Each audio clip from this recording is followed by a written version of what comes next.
Razor पत्ती सबसे अच्छा तरीका होता है। अब अपनी कलाई काटो, खून बहने दो, इसे बहने दो, और तब किसी प्रकार का कोई शोक नहीं होगा। तब तुम वहां अपने भाई के साथ होगी। इस महिला का भाई एक सड़क दुर्घटना में मारा गया था और वह आत्माओं की दुनिया में उससे मिलने को बेताब थी। और उसे रात को दोस्तों के घर सोने की दावत याद थी, जब वह छोटी सी बच्ची ही थी, कि उन्होंने मुर्दों को कैसे वापस बुलाने की कोशिश की थी। और उसने भी वही सब कुछ शुरू किया और उसने पाया कि यह तरीका काम का है। प्लेन चिट पर उसे एक संदेश दिया गया और उसने अपनी बहन को बताया। तब एक दिन उसे एक संदेश मिला और उसे लगा कि यह उसके भाई से आया हुआ है, लेकिन ऐसा बिल्कुल नहीं था। लय व्यवस्था की 2027 के अनुसार ये संदेश किसी दुष्ट आत्मा से आ रहे थे। तब उस आत्मा ने उससे कहा, अपनी कलम उठाओ।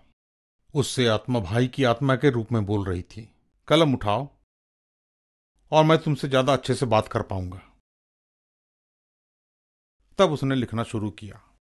शुरुआत में तो वो धीमी थी, पर कुछ देर बाद उसकी गति तेज हो गई और उसे पता नहीं था कि वो क्या लिख रही थी।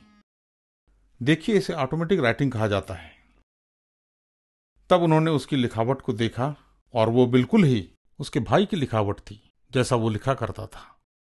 तब वो लोग एक हस्तलेख विशेषज्ञ के पास गए और उसे कुछ बताए बगैर भाई की लिखावट और उस लड़की की लिखावट को दिखाया और पूछा कि इसमें अंतर क्या है। और उसने कहा, इसमें कोई अंतर दिखाई नहीं देता। यीशु ने बिल्कुल ऐसा ही होने की बात कही थी कि झूठे संत, झूठे भविष्यवक्ता होंगे जो अपनी विभिन्न प्रकार के आश्चर्य कर्म करेंगे और असंभव को संभव करके दिखाएंगे। उनमें से तो कुछ बहुत ही प्रभावशाली लोग होंगे और बहुत जाने माने मसीह अगुए भी होंगे। और ऐसे ही ये 2 मसीह लड़कियां भी धोखा खा रही थीं। तब अचानक लिखना बंद हो गया और उसे विभिन्न प्रकार की आवाजें सुनाई देने लगी, जिसे स्पष्ट श्रवणकर्ता कहा जाता है। और यही वो लड़की बन गई थी। शुरू में तो उसे उसके भाई की आवाज सुनाई दी, फिर उसे दूसरी आवाजें भी सुनाई देने लगी और वे अश्लील भी थी।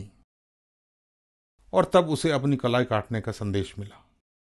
उसने मुझे अपनी कलाई भी दिखाई जहां उसने काटा था। वो प्रार्थना नहीं कर पा रही थी, उसकी शादी भी टूट रही थी और वो नर्क के रास्ते पर खड़ी थी।